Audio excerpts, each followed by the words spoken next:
This was Syria, a secular sovereign nation in West Asia, a land of Alawites, Sunnis, Christians, Druze, and Jews living side by side. Bashar al-Assad, an Alawite, married to a Sunni, led a country that defied the sectarian chaos of its neighbors. But by March 2025, that Syria is gone, shattered by a Western-orchestrated dirty war. Today, we're exposing the truth. The overthrow of Assad wasn't a revolution. It was a calculated step in Western expansion, and the consequences are devastating. Let's start with the big picture. Syria stood in the way of a Western plan called the New Middle East, hatched after 9/11 to dominate West Asia. Tim Anderson's book, The Dirty War on Syria, lays it bare. After Afghanistan, Iraq, and Libya fell, Syria was next. Why? Because it resisted U.S. hegemony, allied with Iran and Hezbollah, and blocked pipelines that would have funneled oil to Europe, bypassing Russia. Assad's ouster was about control of land, oil, and power. Donald Trump didn't mince words. On camera, he bragged, "We're keeping the oil, Syria's oil, stolen by U.S. troops occupying the Northeast since 2017. That occupation continues today, with no end in sight. And now, with Assad gone, the pipelines blocked by Syria's resistance, like the Qatar-Turkey line, are free to flow. The U.S. and its allies aren't just taking oil, they're rewriting the region's future. And then there's Israel. With Assad out, Israel's expanding into Syria, unopposed.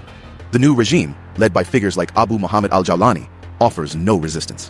Israel's already annexed the Golan Heights, and now it's pushing deeper, eyeing Syrian land with impunity. This isn't just opportunism, it's part of the plan. As the part Syrian journalist Richard Medhurst put it, they got Greater Israel. The West's war delivered Syria into the hands of its enemies.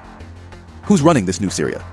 Meet al-Jawlani, head of Hayat Tahrir al-Sham, or HTS. The UN calls him a terrorist, listed since 2013 for leading al-Nusra Front, an Al-Qaida offshoot. He pledged allegiance to Ayman al-Zawahiri, recruited foreign fighters from Chechnya to Uzbekistan, and orchestrated attacks that killed civilians, like Hula in 2012. Yet the West propped him up. Why? Because he fought Assad, their real target. The West's hypocrisy is staggering. They labeled al-Jawlani's men moderate rebels, funneled weapons through Operation Timber Sycamore, a billion-dollar CIA plot, and turned a blind eye as minorities were slaughtered. Syria's Christians fled, Alawites faced genocide, and Kurds were ethnically cleansed by Turkish proxies. This was no accident. Anderson nails it. The US and its allies, Saudi Arabia, Turkey, Qatar, unleashed sectarian monsters to break Syria apart. Under Assad, Syria held firm. He wasn't perfect, authoritarian, sure, but he protected a pluralist society. Anderson shows how most Syrians, even the opposition, backed the army against these terrorists. Assad warned in 2015, "No foreign officials can determine Syria's future. That's for the Syrian people." But the West didn't listen. They wanted him gone, and they didn't care about the cost. For years, Syria resisted.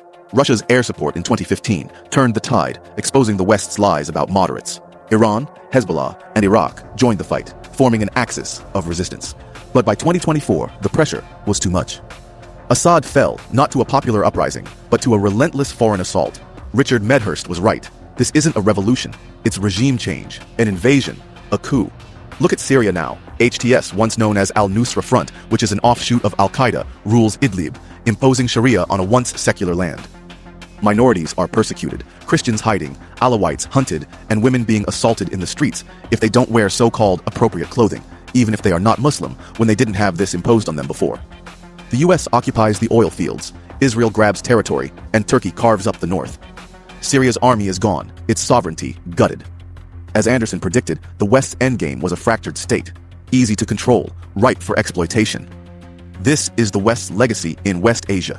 A sovereign nation betrayed, its people abandoned to terrorists and occupiers. We can't undo the past, but we can speak the truth.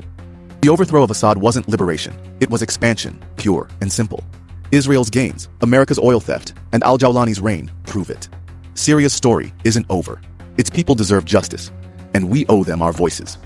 So, what's your take? Will Syria ever be the same again? Tell us below. Like, share, and subscribe to Systemic Lens. We're exposing the Western imperialism every time.